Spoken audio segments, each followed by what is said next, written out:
ਸਤਿ ਸ਼੍ਰੀ ਅਕਾਲ ਜੀ, ਤੁਸੀਂ ਦੇਖ ਰਹੇ ਹੋ ਪੰਜਾਬ ਮੇਲ USA TV। ਮੈਂ Varun Kaur Maan, program current news and views. ਮੈਂ ਹਾਂ ਸੰਜੀਵ ਯਸ਼ ਖੰਨਾ, ਤੁਹਾਡਾ ਸਾਰਿਆਂ ਦਾ ਸਵਾਗਤ ਕਰਦੇ ਹਾਂ ਕਰੰਟ ਨਿਊਜ਼ ਐਂਡ ਵਿਊਜ਼ ਦੇ ਵਿੱਚ।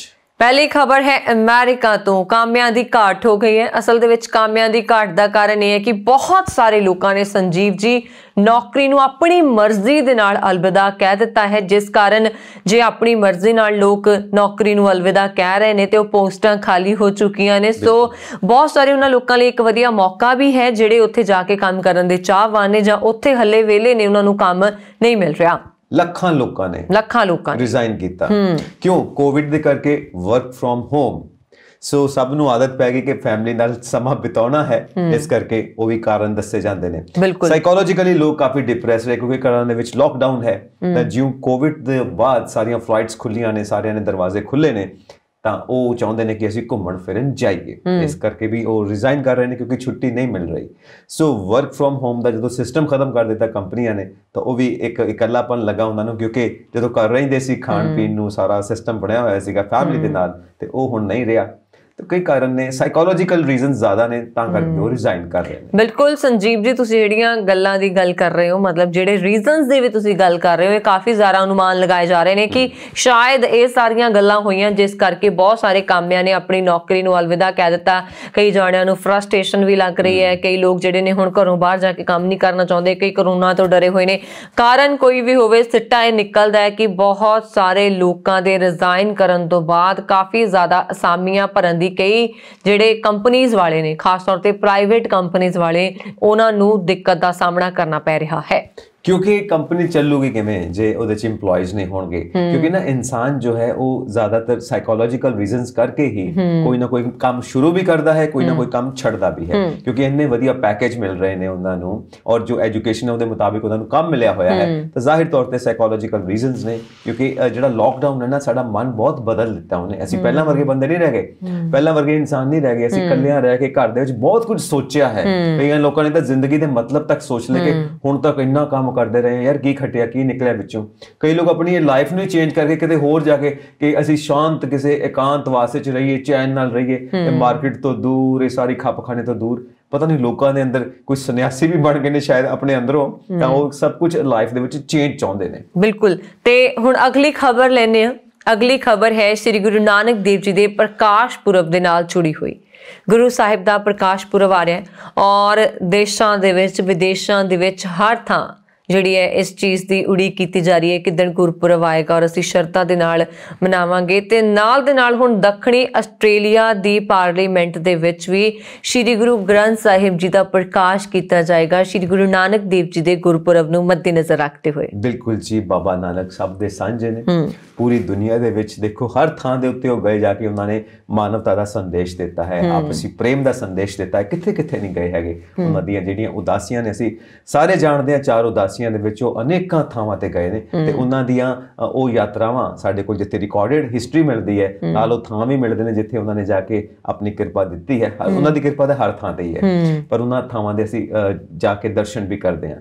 ਹੁਣ ਇਹ ਬਹੁਤ ਵਧੀਆ ਗੱਲ ਹੈ ਕਿ ਗੁਰੂ ਗ੍ਰੰਥ ਸਾਹਿਬ ਦਾ ਪ੍ਰਕਾਸ਼ अनेक देशों में हो रहा है। गल की है ना वरुण के जो सारी शिक्षा है, जो सिक्ख्या है साडी गुरु ग्रंथ साहब दी, क्योंकि सिख धर्म तो लैके असी सिंह धर्म तक आने हाँ, तो सारी सिक्ख्या दी जिहड़ी प्रणाली है ये जदों पूरी दुनिया च फैले ਤਾਂ ਪੂਰੀ ਸ਼ਾਂਤੀ ਰਵੇ। ਜਦੋਂ ਅਸੀਂ ਦੇਖਦੇ ਹਾਂ ਨਾ ਕਿ ਅਲੱਗ-ਅਲੱਗ ਇਜ਼ਮ ਆਏ ਨੇ, ਕੈਪੀਟਲਿਜ਼ਮ ਆਇਆ, ਮਾਰਕਸਿਜ਼ਮ ਆਇਆ, ਸੋਸ਼ਲਿਜ਼ਮ ਆਇਆ, ਕਿਸੇ ਕੋਲ पूरा इलाज नहीं है इंसान दा, उहदी सोच दा। किसी कोल भी पूरा इलाज नहीं है कि दुनिया दे विच शांति किवें कायम होवे। ये जिहड़ी हथियारां दी दौड़ चलदी पई है, ये किदां इहनूं ठल पाई जावे। पर गुरु ग्रंथ साहब जी कोल ये पूरा सिस्टम है, पूरा इलाज है साडी सोच दा। जे ये सारी जगह दे उत्ते स्थापित हो जाए तो वाकई इंसान दे वास्ते हर जगह शांति, हर जगह चैन कायम हो। बिल्कुल। श्री गुरु नानक देव जी के गुरपुरब नूं मद्देनज़र रखते हुए उन्हां दे गुरपुरब दे उत्ते दक्षिणी आस्ट्रेलिया दी पार्लीमेंट हाउस दे विच श्री गुरु ग्रंथ साहिब जी दा प्रकाश किया जाएगा। पूरी मान ते मर्यादा दे नाल उन्हां दा प्रकाश होएगा और सारे जिन्ने भी नियम ने उन्हां दा खास ख्याल रखा जाएगा और संगत जी बिल्कुल मर्यादा दा ख्याल रखा जाएगा और संगतां दे रूप दे विच उस दिन उत्थे सारिआं नूं वेखिआ जाएगा, क्योंकि श्री गुरु ग्रंथ साहिब जिहड़े ने ਮਾਨਵਤਾ ਦਾ ਸੰਦੇਸ਼ ਦਿੰਦੇ ਨੇ, ਏਕਤਾ ਦਾ ਸੰਦੇਸ਼ ਦਿੰਦੇ ਨੇ। ਬਹੁਤ ਸਾਰੇ ਗੁਰੂਆਂ ਪੀਰਾਂ ਦੀ ਜਿਹੜੀ ਬਾਣੀ ਹੈ ਉਸ ਗੁਰੂ ਗ੍ਰੰਥ ਸਾਹਿਬ ਦੇ ਵਿੱਚ ਦਰਜ ਹੈ। ਸੋ ਪਾਰਲੀਮੈਂਟ ਦੇ ਵਿੱਚ ਸਥਾਪਨਾ ਹੋਣੀ ਕਿਸੇ ਦੂਸਰੇ ਦੇਸ਼ ਦੇ ਵਿੱਚ। ਔਰ ਇਹਦੇ 'ਚ ਇੱਕ ਚੀਜ਼ ਹੋਰ ਆਪਾਂ ਐਡ ਅਪ ਕਰਾਂਗੇ ਕਿ ਜਿਹੜਾ ਇਹ ਪੂਰਾ ਸੁਪਨਾ ਹੈ ਨਾ ਦੁਨੀਆ ਦਾ, ਗਲੋਬਲਾਈਜੇਸ਼ਨ, ਬਿਲਕੁਲ ਸੰਸਾਰੀਕਰਨ, ਸਾਰੇ ਸੰਸਾਰ ਨੂੰ ਇੱਕ ਕਰ ਦਿਓ, ਵਨ ਗਵਰਨਮੈਂਟ है ना, वन करेंसी, वन कॉन्स्टिट्यूशन, सब कुछ वन वन वन, क्योंकि एक कोई धरती है, एक कोई सूरज है, एक कोई चंद्रमा है, सब कुछ एक कहता क्यों ना एक कर दिता जाए। पर एक करन दा जिहड़ा राह है ना, ये श्री गुरु ग्रंथ साहब चों ही निकलदा है। इन्हां ਦੀਆਂ ਸਿੱਖਿਆਵਾਂ ਤੇ ਚੱਲ ਕੇ ਅਸੀਂ ਇੱਕ ਹੋ ਸਕਦੇ ਹਾਂ, ਕਿਉਂਕਿ ਜਦੋਂ ਸਟਾਰਟ ਕਰਦੇ ਹਾਂ ਅਸੀਂ ਪਹਿਲੀ ਪੌੜੀ ਆਉਂਦੀ ਹੈ, ਜਦੋਂ ਸ਼ੁਰੂਆਤ ਹੁੰਦੀ ਹੈ ਉਦੋਂ ਹੀ ਅਵਲ ਅੱਲਾ ਨੂਰ ਉਪਾਇਆ, ਹੈ ਨਾ, ਉਦੋਂ ਹੀ ਇੱਕ ਦੀ ਗੱਲ ਹੁੰਦੀ ਹੈ, ਇੱਕ ਓਮਕਾਰ ਦੀ ਗੱਲ ਹੁੰਦੀ ਹੈ, ਇੱਕ ਪਿਤਾ ਇੱਕ ਇਸਕੇ ਹਮ ਬਾਰਿਕ ਦੀ ਗੱਲ ਹੁੰਦੀ ਹੈ। ਤਾਂ ਜਿਹੜਾ ਇੱਕ ਰਾਹ ਨਿਕਲਦਾ ਹੈ ਸਭ ਨੂੰ ਸਾਂਝਾ ਕਰਨ ਦਾ, ਸਭ ਨੂੰ ਇੱਕ ਕਰਨ ਦਾ, ਇਹ ਬਾਬਾ ਜੀ ਦੇ ਰਾਹ ਤੇ ਚੱਲ ਕੇ ਹੀ ਅਸੀਂ ਗਲੋਬਲਾਈਜੇਸ਼ਨ ਹਾਸਿਲ ਕਰ ਸਕਦੇ ਹਾਂ। ਤੇ ਹੁਣ ਚੱਲਦੇ ਹਾਂ ਅਗਲੀ ਖਬਰ ਦੇ ਵੱਲ। ਅਗਲੀ ਖਬਰ ਵੀ ਗੁਰਪੁਰਬ ਦੇ ਨਾਲ ਜੁੜੀ ਹੋਈ ਹੈ। ਪਾਕਿਸਤਾਨ ਜਾਣ ਵਾਲੇ ਸ਼ਰਧਾਲੂਆਂ ਦੇ ਲਈ ਕਰੋਨਾ ਟੀਕਾਕਰਨ ਦੇ ਕੈਂਪ ਲਗਾਏ ਗਏ ਤਾਂ ਜੋ ਕਿਸੇ ਵੀ ਤਰੀਕੇ ਦੀ ਦਿੱਕਤ ਨਾ ਆਵੇ। ਬਿਲਕੁਲ ਜੀ, ਐਸਜੀਪੀਸੀ ਵੱਲੋਂ 2 ਦਿਨ ਦਾ ਕੈਂਪ ਲੱਗਿਆ ਹੈ, ਜੋ ਪਾਕਿਸਤਾਨ ਦੀ ਗਵਰਨਮੈਂਟ ਨੇ ਗਾਈਡਲਾਈਨਸ ਦਿੱਤੀਆਂ ਨੇ ਕਿ ਜੋ ਸ਼ਰਧਾਲੂ ਆਉਣਾ ਚਾਹੁੰਦੇ ਨੇ ਗੁਰੂ ਨਾਨਕ ਪਾਤਸ਼ਾਹ ਦੇ ਜਨਮ ਦਿਵਸ ਦੇ ਉੱਤੇ, ਗੁਰਪੁਰਬ ਦੇ ਉੱਤੇ, ਤਾਂ ਉਹਨਾਂ ਵਾਸਤੇ ਇਹ ਹਿਦਾਇਤਾਂ ਨੇ। ਤਾਂ ਉਹ ਹਿਦਾਇਤਾਂ ਦੇ ਮੁਤਾਬਿਕ ਹੀ ਉਹਨਾਂ ਸਾਰੇ ਸ਼ਰਧਾਲੂਆਂ ਨੂੰ ਸਾਰਾ ਚੈੱਕਅਪ ਕੀਤਾ ਜਾ ਰਿਹਾ ਹੈ ਤੇ ਉਹ ਟੀਕਾਕਰਨ ਕੀਤਾ ਜਾ ਰਿਹਾ ਹੈ। ਹੁਣ ਤੱਕ 120 ਸ਼ਰਧਾਲੂ ਹੋ ਚੁੱਕੇ ਨੇ ਜੋ ਫਸਟ ਫੇਜ਼ ਦੇ ਵਿੱਚ ਉਹਨਾਂ ਨੇ ਭੁਗਤਾਏ ਨੇ, ਤਾਂ ਇੱਕ ਅੱਛਾ ਸਾਈਨ ਹੈ। ਹਾਂ, ਜੇ ਇਹਦੇ ਉੱਤੇ ਕਰਤਾਰਪੁਰ ਸਾਹਿਬ ਦਾ ਲਾਂਘਾ ਵੀ ਖੁੱਲ ਜਾਂਦਾ ਤਾਂ ਉਹਦੇ ਬਹੁਤ ਸੋਨੇ ਤੇ ਸੁਹਾਗਾ ਗਿਫਟ ਮਿਲਦੀ ਸਾਨੂੰ। ਚਲੋ, ਜੋ ਬਾਬੇ ਦੀ ਮਰਜ਼ੀ ਜੀ।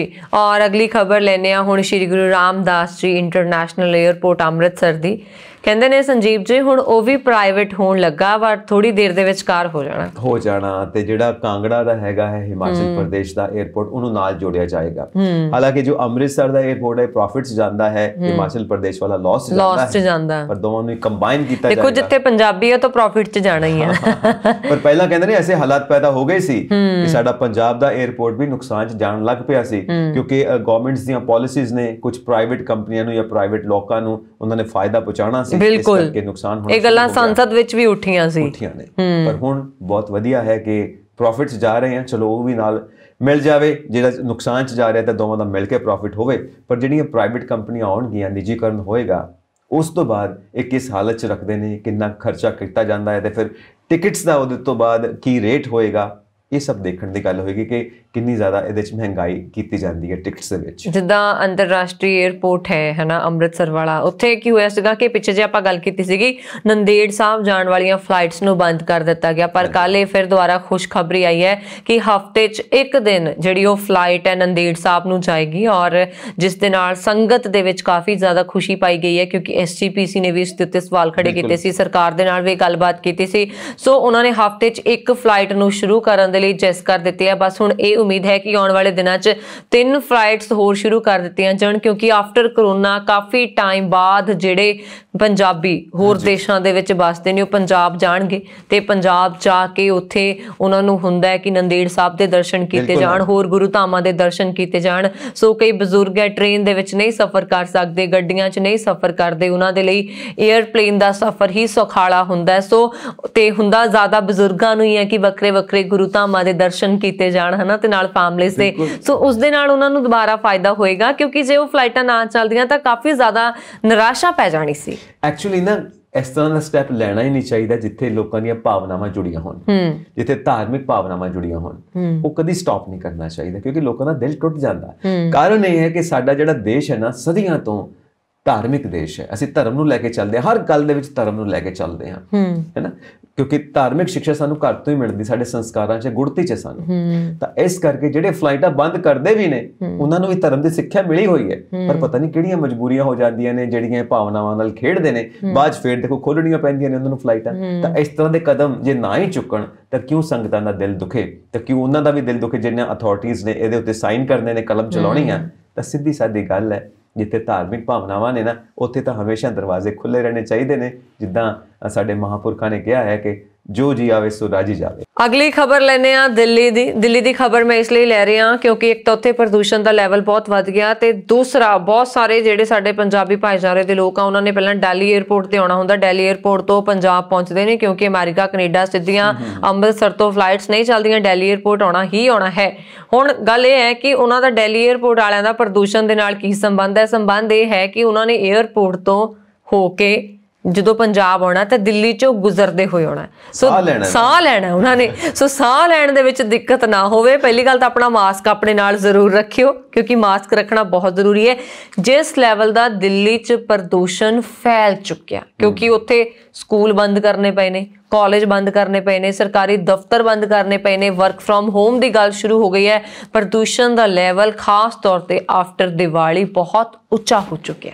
ਪਹਿਲਾਂ ਮੈਨੂੰ ਇਹ ਦੱਸੋ, ਇਹ ਗ੍ਰੀਨ ਪਟਾਕੇ ਕਿਹੜੇ ਹੁੰਦੇ ਨੇ? ਪਤਾ ਨਹੀਂ ਬਈ, ਮੈਂ ਤਾਂ ਪਹਿਲੀ ਵਾਰੀ ਸੁਣਿਆ, ਸ਼ਾਇਦ ਉਹ ਹਰੇ ਰੰਗ ਦੇ ਹੋਣਗੇ। ਉਹਦੇ ਨਾਲ ਕਹਿੰਦੇ ਸੀ ਪੋਲਿਊਸ਼ਨ ਨਹੀਂ ਹੋਣਾ। ਹਾਂ, ਹਰੇ ਰੰਗ ਦੇ ਹੋਣੇ ਆ ਨਾ। ਦੂਜਾ ਸੁਪਰੀਮ ਕੋਰਟ ਨੇ ਬੜੇ ਸਖਤ ਕਦਮ ਚੁੱਕੇ ਸੀ, ਉਹਦੀ ਵੀ ਕੋਈ ਨਹੀਂ ਸੁਣਦਾ। ਠੀਕ ਹੈ ਨਾ। ਤੇ ਗ੍ਰੀਨ ਪਟਾਕਿਆਂ ਦਾ ਰਿਜ਼ਲਟ ਅਸੀਂ ਦੇਖ ਰਹੇ ਹਾਂ। ਤਾਂ ਹੁਣ ਕੁੱਲ ਮਿਲਾ ਕੇ ਗੱਲ ਕਿੱਥੇ ਹੁੰਦੀ ਹੈ? ਪਬਲਿਕ ਤੇ ਹੁੰਦੀ ਹੈ। ਹੁਣ ਪਬਲਿਕ ਨੂੰ ਇਹ ਸਮਝ ਕਿਉਂ ਨਹੀਂ ਆਉਂਦੀ ਕਿ ਇੰਨਾ ਪੋਲਿਊਸ਼ਨ, ਜਿਹੜੇ ਬਿਮਾਰ ਲੋਕ ਨੇ, ਜਿਹੜੇ ਮੈਂ ਤੁਹਾਡੀ ਗੱਲ ਰੋਕਦੀ ਆ। ਮੈਂ ਕਿਤੇ ਬੈਠੀ ਹੋਈ ਸੀ, ਉੱਥੇ ਇੱਕ ਸੱਜਣ ਆਏ, ਕਹਿੰਦੇ ਬਈ ਪੋਲਿਊਸ਼ਨ ਬਹੁਤ ਜ਼ਿਆਦਾ ਹੋ ਗਿਆ। ਹੁਣ ਤਾਂ ਪੰਜਾਬ ਦੀ ਗੱਲ ਕਰ ਰਹੀ ਹਾਂ, ਮਤਲਬ ਕਿ ਮੀਂਹ ਪਊਗਾ ਤਾਂ ਠੀਕ ਹੋਊਗਾ। ਤੇ ਇੱਕ ਕੋਲ ਸੱਜਣ ਕਹਿੰਦੇ ਸਾਰਾ ਪੋਲਿਊਸ਼ਨ ਹੀ ਪਰਾਲੀ ਦਾ ਹੈ। ਓ ਗॉड, ਜਿਹੜੀ ਪਰਾਲੀ ਨੂੰ ਅੱਗ ਲਾਉਂਦੇ ਆ, ਸਾਰਾ ਪੋਲਿਊਸ਼ਨ ਹੀ ਇੰਨੇ ਫੈਲਾਇਆ ਆ। ਮੈਂ ਉਸ ਇਨਸਾਨ ਦੇ ਮੂੰਹ ਵੱਲ ਦੇਖ ਰਹੀ ਸੀ। ਨੰਬਰ 1 ਗੱਲ ਬਿਲਕੁਲ ਸਹੀ ਆ, ਪਰਾਲੀ ਨੂੰ ਅੱਗ ਬਿਲਕੁਲ ਨਹੀਂ ਲਾਉਣੀ ਚਾਹੀਦੀ। ਇੱਕ ਤਾਂ ਤੁਹਾਡੀ ਜ਼ਮੀਨ ਦੀ ਉਪਜਾਊ ਸ਼ਕਤੀ ਘਟਦੀ ਹੈ, ਕਿੰਨੇ ਨਿਰਦੋਸ਼ ਜੀਵ ਜੰਤੂ ਮਾਰੇ ਜਾਂਦੇ ਆ ਸੜ ਕੇ, ਹਨਾ, ਅੱਗ ਦੇ ਨਾਲ। ਦੂਸਰਾ ਪਰਿਆਵਰਨ ਦਾ ਨੁਕਸਾਨ ਹੁੰਦਾ ਹੈ। ਪਰਾਲੀ ਨੂੰ ਅੱਗ ਲਾਉਣੀ ਸਰਾਸਰ ਗਲਤ ਹੈ, ਪਰ ਕੇਵਲ ਇਹ ਕਹਿਣਾ ਕਿ ਇੰਡੀਆ ਦੇ ਵਿੱਚ ਪੋਲਿਊਸ਼ਨ ਦਾ ਕਾਰਨ ਹੀ ਪਰਾਲੀ ਨੂੰ ਅੱਗ ਲਾਉਣਾ ਹੈ। ਦੇਖੋ ਤੁਸੀਂ ਮਾਨਸਿਕਤਾ ਦੇਖੋ, ਇੰਨੀਆਂ ਫੈਕਟਰੀਆਂ ਦਾ ਰੋਜ਼ ਧੂਆਂ, ਪਤਾ ਨਹੀਂ ਕਿੰਨਾ ਕਿੰਨਾ ਧੂਆਂ ਫੈਕਟਰੀਆਂ ਚੋਂ ਨਿਕਲਦਾ ਹੈ, ਹਨਾ। ਕਹਿੰਦੇ ਨੇ ਕਿ ਚਾਈਨਾ ਦੇ ਵਿੱਚ ਨਾ ਜਦੋਂ ਕੋਈ ਫੈਸ਼ਨ ਚੱਲਦਾ ਹੋਵੇ, ਕਿ ਮੰਨ ਲਓ ਆਪਾਂ ਪੁੱਛਦੇ ਹਾਂ ਕਿ ਟ੍ਰੈਂਡ ਦੇ ਵਿੱਚ ਅੱਜ ਕੱਲ੍ਹ ਕਿਹੜੇ ਰੰਗ ਚੱਲ ਰਹੇ ਆ, ਉਦਾਹਰਨ ਦੇ ਤੌਰ ਤੇ ਚਾਈਨਾ ਦੇ ਵਿੱਚ ਅੱਜ ਕੱਲ੍ਹ ਮੈਂ ਪਿੰਕ ਪਾਇਆ ਹੋਇਆ, ਮੈਂ ਪਿੰਕ ਦੀ ਗੱਲ ਕਰ ਦਿੰਦੀ ਹਾਂ। ਪਿੰਕ ਟ੍ਰੈਂਡ ਆ ਗਿਆ ਵਰਲਡ ਦੇ ਵਿੱਚ ਤੇ ਚਾਈਨਾ ਦੀਆਂ ਨਦੀਆਂ ਗੁਲਾਬੀ ਹੋ ਜਾਂਦੀਆਂ। ਇੰਨਾ ਪੋਲਿਊਸ਼ਨ ਉਹਨਾਂ ਫੈਕਟਰੀਜ਼ ਦੇ ਵਿੱਚੋਂ ਨਿਕਲਦਾ ਹੈ ਫੈਸ਼ਨ ਦੇ ਨਾਮ ਦੇ, ਹੋਰ ਚੀਜ਼ਾਂ ਦੇ ਨਾਮ ਤੇ। ਤਾਂ ਕੇਵਲ ਇਹ ਕਹਿ ਦੇਣਾ ਕਿ ਕਿਸਾਨਾਂ ਦੀ ਪਰਾਲੀ ਦੇ ਨਾਲ ਹੀ ਪੋਲਿਊਸ਼ਨ ਹੈ, ਬਿਲਕੁਲ ਗਲਤ ਹੈ। ਐਕਚੁਅਲੀ ਸੋਝੀ ਹੋਣੀ ਚਾਹੀਦੀ ਹੈ ਆਮ ਪਬਲਿਕ ਨੂੰ ਕਿ ਤੁਸੀਂ ਕਰਦੇ ਕੀ ਪਏ ਹੋ।